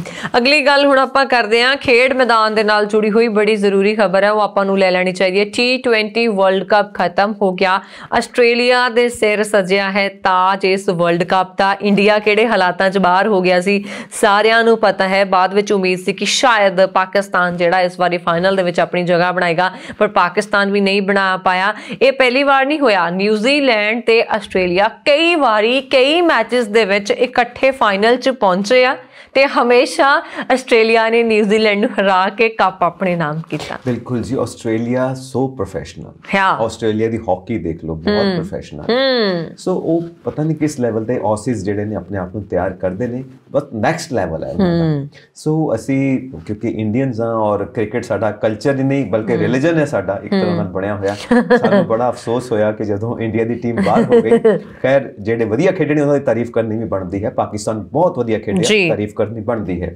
ਆਸਟ੍ਰੇਲੀਆ ਤਾਂ ਹੈ ਹੀ ਹੈ, ਨਿਊਜ਼ੀਲੈਂਡ ਤੇ ਹੈ ਹੀ ਹੈ। ਹੁਣ ਭਾਰਤੀਆਂ ਨੂੰ ਤਾਂ ਨੈਚੁਰਲੀ ਸਾਰੇ ਐਕਸਪਰਟਸ ਹੀ ਕਹਿੰਦੇ ਨੇ ਕਮੀਆਂ ਕਿੱਥੇ ਰਹਿ ਗਈਆਂ, ਉਹਦੇ ਉੱਤੇ ਹੀ ਧਿਆਨ ਦੇਣਾ ਪੈਣਾ ਕਿਉਂਕਿ ਅਫਸੋਸ ਕਰਨ ਨਾਲ ਤਾਂ ਕੋਈ ਗੱਲ ਬਣਨੀ ਨਾਲੇ ਜਿੱਤ ਹਾਰ ਇੱਕ ਜ਼ਿੰਦਗੀ ਦਾ ਹਿੱਸਾ ਹੈ। ਖੇਡ ਜਿਹੜੀ ਹੈ ਸਪੋਰਟਮੈਨਸ਼ਿਪ ਸਿਖਾਉਂਦੀ ਹੈ, ਤਾਂ ਫਿਰ ਜੇ ਉਹੀ ਚੀਜ਼ ਸਾਡੇ 'ਚ ਨਾ ਹੋਵੇ ਤਾਂ ਗਲਤ ਹੈ। ਅਗਲੀ ਖਬਰ ਦਾ ਰੁਖ ਕਰਦੇ ਹਾਂ। ਸੁਖਬੀਰ ਬਾਦਲ ਹੋਣਾ ਨੂੰ ਕਿਸਾਨ ਮਿਲਣ ਗਏ, ਸਵਾਲ ਜਵਾਬ ਕਰਨ ਦੇ ਲਈ ਸਮਾਂ ਮੰਗਿਆ। ਉੱਥੋਂ ਦੇ ਜਿਹੜੇ ਪ੍ਰਸ਼ਾਸਨਿਕ ਅਧਿਕਾਰੀ ਸੀ, ਪੁਲਿਸ ਮੁਲਾਜ਼ਮ ਸੀ, ਉਹਨਾਂ ਨੇ 2 ਘੰਟੇ ਘੱਟੋ ਘੱਟ ਕਿਸਾਨਾਂ ਨੂੰ ਰੋਕੀ ਰੱਖਿਆ। ਬਾਅਦ ਦੇ ਵਿੱਚ ਇੱਕ ਕਿਸਾਨ ਦੀ ਪੱਗ ਵੀ ਉਤਾਰ ਦਿੱਤੀ ਗਈ, ਜਿਸ ਤੋਂ ਬਾਅਦ ਜਾਮ ਲਗਾ ਦਿੱਤਾ ਗਿਆ ਕਿਸਾਨਾਂ ਦੇ ਵੱਲੋਂ। ਤੇ ਫਿਰ ਸੀਨੀਅਰ ਜਿਹੜੇ ਮੁਲਾਜ਼ਮ ਹੈ ਉਹਨਾਂ ਦੇ ਵੱਲੋਂ ਆਸ਼ਵਾਸਨ ਦਿੱਤਾ ਗਿਆ ਕਿ ਬਣਦੇ ਪੁਲਿਸ ਮੁਲਾਜ਼ਮ ਖਿਲਾਫ, ਜੋ ਕਿ ਇੱਕ ਮੁਲਜ਼ਮ ਦਾ ਕੰਮ ਕਰ ਗਿਆ, ਕਾਰਵਾਈ ਹੋਏਗੀ। ਹੁਣ ਦੱਸੋ, ਐਡੀ ਵੱਡੀ ਗੱਲ ਹੋ ਗਈ ਹੈ। 2 ਘੰਟੇ ਤੁਸੀਂ ਬੰਦ ਰੱਖਿਆ ਉਹਨਾਂ ਨੂੰ ਅੰਦਰ, ਮਤਲਬ ਬੰਦੀ ਬਣਾ ਕੇ ਰੱਖਿਆ, ਕਾਹਦੇ ਵਾਸਤੇ? ਮਿਲਣ ਗਏ ਨੇ, ਆਪਣੇ ਸਿਆਸੀ ਆਗੂ ਨੂੰ ਮਿਲਣ ਗਏ ਨੇ, ਕੋਈ ਦਿਲ ਦੀ ਗੱਲ ਕਰਨ ਗਏ ਨੇ, ਉਹਨਾਂ ਨੂੰ ਬੰਦੀ ਕਿਉਂ ਬਣਾਇਆ ਬਈ? ਦੂਜੀ ਗੱਲ, ਫਿਰ ਇਹ ਬਦਤਮੀਜ਼ੀ ਕਿਉਂ ਕੀਤੀ ਗਈ? ਇਹ ਤਾਂ ਬਹੁਤ ਗਲਤ ਗੱਲ ਹੈ। ਹੁਣ ਇਹਦੇ ਵਿੱਚ ਕਿਆ ਸੁਖਬੀਰ ਜੀ ਕੋਲ ਇਹਨਾਂ ਕਿਸਾਨਾਂ ਦੇ ਸਵਾਲਾਂ ਦਾ ਜਵਾਬ ਨਹੀਂ ਹੈ? ਕਿਆ ਉਹਨਾਂ ਦੇ ਇਨਸਟਰਕਸ਼ਨਸ ਦੇ ਉੱਤੇ ਰੋਕਿਆ ਗਿਆ ਕਿਸਾਨਾਂ ਨੂੰ ਏਦਾਂ 2 ਘੰਟੇ ਵਾਸਤੇ? ਅਸਲੀ ਗੱਲ ਕੀ ਹੈ? ਇਹ ਤਾਂ ਸੁਖਬੀਰ ਭਾਜੀ ਨੂੰ ਬਿਲਕੁਲ ਕਲੀਅਰ ਕਰਨੀ ਪੈਗੀ। ਭਾਜੀ ਅਸੀਂ ਉਹ ਤਾਂ ਅੱਜ ਕੱਲ ਜਲੇਬੀਆਂ ਬਣਾਉਣ ਲੱਗੇ ਹੋਆ, ਵੱਡੇ ਨੇ ਸਾਡੇ, ਕਹਿੰਦੇ ਚੰਨੀ ਹੋਣਾ ਨੇ ਹਾਕੀ ਖੇਲੀ, ਸੁਖਬੀਰ ਬਾਦਲ ਹੋਣੀ ਫੁੱਟਬਾਲ ਖੇਲਣ ਲੱਗ ਪਏ, ਕੈਪਟਨ ਅਮਰਿੰਦਰ ਸਿੰਘ ਨੇ ਖਾਣੇ ਬਣਾਏ ਤਾਂ ਸੁਖਬੀਰ ਬਾਦਲ ਜਲੇਬੀਆਂ ਬਣਾਉਣ ਲੱਗ ਪਏ। ਚਲੋ ਆਪਾਂ ਉਹ ਵੀ ਖਾਵਾਂਗੇ, ਟੇਸਟ ਕਰਾਂਗੇ ਕਦੀ ਮੌਕਾ ਮਿਲੇਗਾ। ਅੱਛਾ, ਇੱਕ ਗੱਲ ਤੁਸੀਂ ਦੇਖਿਓ, ਕੋਈ ਜਲੇਬੀਆਂ ਬਣਾ ਰਿਹਾ ਹੈ ਵੱਖਰੀ ਚੀਜ਼ ਆ, ਪਿੱਛੇ ਜਿਹੜੇ ਨਾਰੇ ਲਾਉਣ ਦਾ ਜਲੇਬੀਆਂ ਦੇ ਨਾਲ ਕੀ ਮਤਲਬ ਆ? ਬਸ ਸਾਡਾ ਜਿਹੜਾ ਕਲਚਰ ਰਿਹਾ ਝੋਲੀ ਚੁੱਕ, ਕੀ ਕੀਤਾ ਜਾਏ? ਕਿਉਂਕਿ ਉਹਨਾਂ ਨੇ ਨਾਰੇ ਲਾਉਣੇ ਹੀ ਲਾਉਣੇ ਨੇ, ਕੋਈ ਵੀ ਗੱਲ ਹੋਵੇ ਨਾਰੇ ਲਾਉਣੇ ਹੀ ਲਾਉਣੇ ਨੇ। ਅੱਜ ਕੱਲ ਚੰਨੀ ਸਾਹਿਬ ਨੂੰ ਲੈ ਕੇ ਵੀ ਨਾਰੇ ਲੱਗੇ ਹੋਏ ਨੇ ਕਿ ਘਰ ਘਰ ਵਿੱਚੋਂ ਨਿਕਲੀ ਗੱਲ, ਚੰਨੀ ਸਾਹਿਬ ਕਰਦੇ ਨੇ ਮੁਸ਼ਕਿਲ ਹੱਲ, ਕੁਝ ਏਦਾਂ। ਚੰਨੀ ਸਾਹਿਬ ਦਾ ਵੀ ਹੁਣ ਇਹ ਹੋ ਗਿਆ ਕਿ ਉਹ ਵੀ ਬਸ ਮੀਡੀਆ ਲਵਰ ਆ, ਜਿੱਥੇ ਖਬਰ ਆਉਣੀ ਹੁੰਦੀ ਆ ਉੱਥੇ ਆਪਣੇ ਗੱਡੀਆਂ ਦੇ ਕਾਫਲੇ ਰੋਕ ਲੈਂਦੇ ਆ, ਤੇ ਕਈ ਲੋਕ ਉਹਨਾਂ ਨੂੰ ਮਿਲਣ ਗਏ ਐਂ ਦੇਖਦੇ ਰਹਿ ਜਾਂਦੇ। ਸਟਾਰ ਲੋਕ ਨੇ ਔਰ ਪਬਲਿਸਿਟੀ ਸਟੰਟ ਨੇ ਉਹਨਾਂ ਦੇ ਵੀ। ਬਿਲਕੁਲ ਜੀ। ਹੁਣ ਦੇਖੋ, ਉਹਨਾਂ ਦੇ ਘਰ ਲੋਕ ਸ਼ਿਕਾਇਤ ਲੈ ਕੇ ਗਏ ਨੇ, ਚਲੋ ਇਹ ਤਾਂ ਇੱਕ ਅੱਛੀ ਮੂਵ ਹੈ ਕਿ ਸਾਰਾ ਦਿਨ ਉਹ ਬਿਜ਼ੀ ਰਹਿੰਦੇ ਨੇ, ਸ਼ਾਮ ਨੂੰ ਕੋਈ ਸ਼ਿਕਾਇਤ ਲੈਣ ਗਿਆ ਤੇ ਸ਼ਿਕਾਇਤ ਜਦੋਂ ਲੈ ਕੇ ਗਏ ਨੇ ਆਪਣੀਆਂ, ਬਈ ਸਾਡੀਆਂ ਮੁਸ਼ਕਿਲਾਂ ਹੱਲ ਕਰੋ, ਤਾਂ ਉੱਥੇ ਉਹਨਾਂ ਨੂੰ ਲੰਗਰ ਛਕਾਇਆ। ਇਹ ਬਹੁਤ ਵਧੀਆ ਗੱਲ ਹੈ। ਵਧੀਆ ਗੱਲ ਹੈ ਕਿ ਜਿਹੜੇ ਮੇਰੇ ਘਰ ਆਏ ਨੇ, ਮੇਰੇ ਪਰਿਵਾਰ ਦੇ ਮੈਂਬਰ ਨੇ, ਕੋਈ ਭੁੱਖਾ ਨਹੀਂ ਜਾਣਾ ਚਾਹੀਦਾ। ਪਤਾ ਨਹੀਂ ਕਿੱਥੋਂ ਕਿੱਥੋਂ ਆਏ। ਸੰਜੀਵ ਖੰਨਾ ਜੀ, ਹੁਣ ਦੇ ਐਮਐਲਏ ਐਮਪੀ ਜਿਹੜੇ ਕੁਝ ਬਣਦੇ ਨੇ ਨਾ, ਉਹਨਾਂ ਦੇ ਘਰਾਂ 'ਚ ਰਿਵਾਜ ਕਿਉਂ ਨਹੀਂ ਹੈਗਾ ਮੈਨੂੰ ਨਹੀਂ ਪਤਾ, ਪਰ ਜਿੱਥੋਂ ਤੱਕ ਮੈਂ ਕੁਝ ਲੋਕਾਂ ਦੇ ਨਾਲ ਜੁੜੀ ਹੋਈ ਸੀ, ਜਾਂ ਸਾਡੇ ਪਰਿਵਾਰ ਕੁਝ ਲੋਕਾਂ ਦੇ ਨਾਲ ਜੁੜੇ ਹੋਏ ਸੀ, ਜਾਂ ਆਪਾਂ ਜਿਨ੍ਹਾਂ ਨੂੰ ਦੇਖਿਆ, ਬਹੁਤ ਸਾਰੇ ਐਮਐਲਏ ਐਮਪੀ ਇਦਾਂ ਦੇ ਦੇਖੇ ਆ ਜਿਨ੍ਹਾਂ ਦੇ ਘਰ ਸਵੇਰੇ ਚਾਹ ਪਾਣੀ ਸ਼ੁਰੂ ਹੋ ਜਾਂਦਾ, ਨਾਲ ਖਾਣ ਨੂੰ ਸਾਰਾ ਦਿਨ ਕੁਝ ਆਉਂਦਾ, ਤੇ ਜਿਹੜੇ ਲੋਕ ਸਵੇਰ ਦੇ ਆ ਕੇ ਬੈਠੇ ਉਹਨਾਂ ਨੂੰ ਦੁਪਹਿਰ ਦਾ ਪ੍ਰਸ਼ਾਦਾ ਪਾਣੀ ਵੀ ਮਿਲਦਾ ਹੁੰਦਾ ਸੀ, ਫਿਰ ਸ਼ਾਮ ਨੂੰ ਵੀ ਉਹਨਾਂ ਦੇ ਲਈ ਲੰਗਰ ਪਾਣੀ ਤਿਆਰ ਹੁੰਦਾ ਸੀਗਾ ਕਿ ਪਹਿਲਾਂ ਤੁਸੀਂ ਕੁਝ ਛਕੋ, ਕਿਉਂਕਿ ਤੁਸੀਂ ਸਾਡੀ ਪਾਰਟੀ ਦੇ ਵਰਕਰ ਹੋ, ਤੁਸੀਂ ਸਾਡੇ ਪਿੰਡ ਦੇ ਬੰਦੇ ਹੋ, ਇੰਨੀ ਦੂਰੋਂ ਸਾਨੂੰ ਮਿਲਣ ਆਏ ਹੋ। ਸੋ ਇਹ ਚੰਨੀ ਸਾਹਿਬ ਹੋਣਾ ਨੇ ਜਿਹੜੀ ਗੱਲ ਕੀਤੀ ਹੈ ਵਧੀਆ ਕੀਤੀ ਹੈ, ਕਿਉਂਕਿ ਅੱਗੇ ਪੁਰਾਣੇ ਲੀਡਰ ਇਦਾਂ ਕਰਦੇ ਹੁੰਦੇ ਸੀ। ਬਿਲਕੁਲ ਜੀ, ਨਵੀਂ ਪਿਰਤ ਹੈ, ਪਰ ਇਹ ਪੁਰਾਣੇ ਸਮੇਂ ਦੀ ਪਿਰਤ ਹੈ ਜਿਹੜੀ ਉਹਨਾਂ ਨੇ ਹਾਂ ਨਵੇਕਲੀ ਕੀਤੀ ਹੈ, ਉਜਾਗਰ ਕੀਤੀ। ਬਹੁਤ ਵਧੀਆ ਸੋਚ ਹੈ। ਕੁਲਦੀਪ ਸਿੰਘ ਬੜਾਲਾ ਹੋਣਾ ਦੀ ਗੱਲ ਮੈਂ ਤੁਹਾਡੇ ਨਾਲ ਕਰਦੀ ਹਾਂ। ਉਹਨਾਂ ਦੇ ਜਦੋਂ ਮਿਸਿਸ ਹੁੰਦੇ ਸੀ ਨਾ, ਜਿੰਨੀ ਦੇਰ ਉਹਨਾਂ ਦੇ ਮਿਸਿਸ ਰਹੇ ਆ, ਉਹਨਾਂ ਦੇ ਘਰ ਲੰਗਰ ਪਾਣੀ ਤਿਆਰ ਰਹਿੰਦਾ ਸੀ ਆਏ ਗਏ ਲਈ। ਸੋ ਪੁਰਾਣੇ ਬਜ਼ੁਰਗ ਜਿਹੜੇ ਏਦਾਂ ਹੀ ਕਰਦੇ ਹੁੰਦੇ ਸੀ। ਬਾਅਦ ਦੇ ਵਿੱਚ ਇਹ ਚੀਜ਼ ਹਟ ਗਈ, ਹੁਣ ਚੰਨੀ ਸਾਹਿਬ ਉਸਨੂੰ ਦੁਬਾਰਾ ਲੈ ਕੇ ਆਇਆ। ਸੋ ਇਹਦੇ ਨਾਲ ਬਹੁਤ ਸਾਰੇ ਜਿਹੜੇ ਐਮਐਲਏ ਐਮਪੀ ਹੈਗੇ ਉਹਨਾਂ ਨੂੰ ਸੇਧ ਮਿਲੂਗੀ ਕਿ ਆਏ ਗਏ ਬੰਦੇ ਨੂੰ ਘਰ ਚਾਹ ਪਾਣੀ ਪਿਲਾਉਣਾ ਕੋਈ ਮਜਬੂਰੀ ਨਹੀਂ ਆ, ਇਹ ਸਾਡਾ ਫਰਜ਼ ਆ, ਤੇ ਨਾਲ ਦੇ ਨਾਲ ਇੰਨਾ ਤਾਂ ਉਦਾਂ ਹੀ ਆਏ ਗਏ ਕਰਨਾ ਬਣਦਾ ਹੈ। ਬਿਲਕੁਲ ਬਣਦਾ। ਹੁਣ ਇੱਕ ਥੋੜਾ ਜਿਹਾ ਆਪਾਂ ਮਜ਼ਾਕ ਤੋਂ ਸ਼ੁਰੂ ਕਰਕੇ ਸੀਰੀਅਸ ਗੱਲ ਵੱਲ ਜਾਈਏ ਕਿ ਸੁਖਬੀਰ ਭਾਜੀ ਜਲੇਬੀਆਂ ਬਣਾ ਰਹੇ ਨੇ, ਹੁਣ ਉਹ ਆਪਾਂ ਜਲੇਬੀਆਂ ਲੈ ਕੇ ਕੰਗਨਾ ਰਣੌਤ ਜੀ ਕੋਲ ਚੱਲੀਏ, ਉਹਨਾਂ ਨੂੰ ਖਵਾ ਕੇ ਆਈਏ। ਕਿਆ ਦੇਖੋ, ਸਾਡੇ ਰਾਜਾ ਵੜਿੰਗ ਹੁਣਾਂ ਨੂੰ ਪੁੱਛਿਆ ਗਿਆ ਕਿ ਕੰਗਨਾ ਰਣੌਤ ਬਾਰੇ ਕੀ ਕਹੋਗੇ। ਰਾਜਾ ਵੜਿੰਗ ਕਹਿੰਦੇ ਆਹ ਕੋਈ ਸਵਾਲ ਆ ਪੁੱਛਣ ਵਾਲਾ, ਜਿਹੜਾ ਇੱਥੋਂ ਖਾਲੀ ਆ ਮੇਰੇ ਤੋਂ ਉਹਦੇ ਸਵਾਲ ਨਾ ਪੁੱਛਿਆ ਕਰੋ। ਕਿੱਦਾਂ ਦੀਆਂ ਕਮਾਲ ਦੀਆਂ ਗੱਲਾਂ ਹੁੰਦੀਆਂ ਪਈਆਂ, ਮਤਲਬ ਅਜੀਬ ਜੀਆਂ ਗੱਲਾਂ। ਉਹਨਾਂ ਤੋਂ ਪਦਮ ਸ਼੍ਰੀ ਵਾਪਸ ਲੈਣ ਦੇ ਸਵਾਲ ਚੱਕਣੇ ਸ਼ੁਰੂ ਹੋ ਗਏ ਆ, ਕਿਉਂਕਿ ਅਜੀਬ ਜੀਆਂ ਗੱਲਾਂ ਨੇ, ਬੇਸਲੈਸ ਗੱਲਾਂ ਨੇ। 47 ਦੀ ਆਜ਼ਾਦੀ ਬਾਰੇ ਕੀ ਬੋਲੇ ਨੇ ਉਹ, 2014 ਦੀ ਕਿਹੜੀ ਆਜ਼ਾਦੀ ਮਿਲੀ ਪਤਾ ਨਹੀਂ, ਉਦੋਂ ਕਿਹੜੀ ਆਜ਼ਾਦੀ ਦੀ ਜੰਗ ਚੱਲਦੀ ਪਈ ਸੀ ਜਿਹੜੀ ਆਜ਼ਾਦੀ ਮਿਲ ਗਈ। ਮਤਲਬ ਇਹ ਸੋਚ ਕੀ ਹੈ? ਸੋਚ ਦਾ ਦਿਵਾਲੀਆਪਨ ਹੈ ਜਾਂ ਤੁਹਾਨੂੰ ਭਾਰਤ ਦੀ ਹਿਸਟਰੀ ਦਾ ਨਹੀਂ ਪਤਾ? ਜਿਨ੍ਹਾਂ ਲੋਕਾਂ ਨੇ ਜਾਨਾਂ ਦਿੱਤੀਆਂ, ਕਾਲੇ ਪਾਣੀ ਦੀ ਸਜ਼ਾ, ਸ਼ਹੀਦ ਭਗਤ ਸਿੰਘ ਹੋਣੀ ਸ਼ਹੀਦ ਹੋ ਗਏ, ਇੰਨਾ ਚਿਰ ਅੰਦੋਲਨ ਚੱਲੇ, ਕੀ ਕੁਝ ਨਹੀਂ ਹੋਇਆ, ਪਤਾ ਨਹੀਂ ਕਿੰਨੇ ਪਰਿਵਾਰ ਬੇਘਰ ਹੋ ਗਏ, ਹਨਾ, ਕਿੰਨੀ ਦੁਨੀਆ ਗਈ। ਤੁਸੀਂ ਉਸ ਨੂੰ ਜਲਿਆਂਵਾਲੇ ਬਾਗ ਦੀ ਘਟਨਾ ਅੱਜ ਵੀ ਮਤਲਬ ਇੱਕ ਵਾਰੀ ਤੁਹਾਨੂੰ ਹਿਲਾ ਕੇ ਰੱਖ ਦਿੰਦੀ ਹੈ। ਜਲਿਆਂਵਾਲੇ ਬਾਗ ਦੇ ਮੋਹਰਿਓਂ ਲੰਘਣਾ, ਅੰਦਰ ਜਾ ਕੇ ਸਜਦਾ ਕਰਨਾ ਸ਼ਹੀਦਾਂ ਨੂੰ ਅੱਖਾਂ ਨਮ ਕਰ ਦਿੰਦਾ ਹੈ।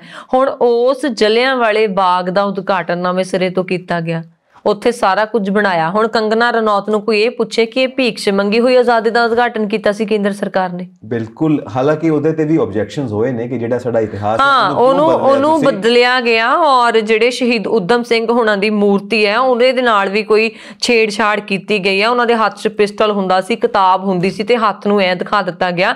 ਕਾਫੀ ਸਵਾਲ ਜਲਿਆਂਵਾਲੇ ਬਾਗ ਦੇ ਜਿਹੜੇ ਇਤਿਹਾਸ ਦੇ ਉੱਤੇ, ਜਿਹੜਾ ਨਕਲੀ ਇਤਿਹਾਸ ਉਹਨਾਂ ਨੇ ਬਣਾ ਕੇ ਮੋਹਰੇ ਲੈ ਕੇ ਆਉਂਦਾ, ਉਹਦੇ ਤੇ ਸਵਾਲ ਚੱਕੇ ਗਏ ਆ।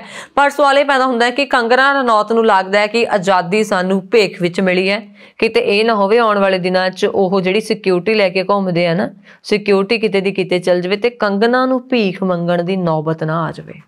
ਦੇਖੋ, ਗੱਲ ਤਾਂ ਬਹੁਤ ਗਲਤ ਕੀਤੀ ਆ ਜਿਹੜੀ ਕਿ ਨਹੀਂ ਕਰਨੀ ਬਣਦੀ।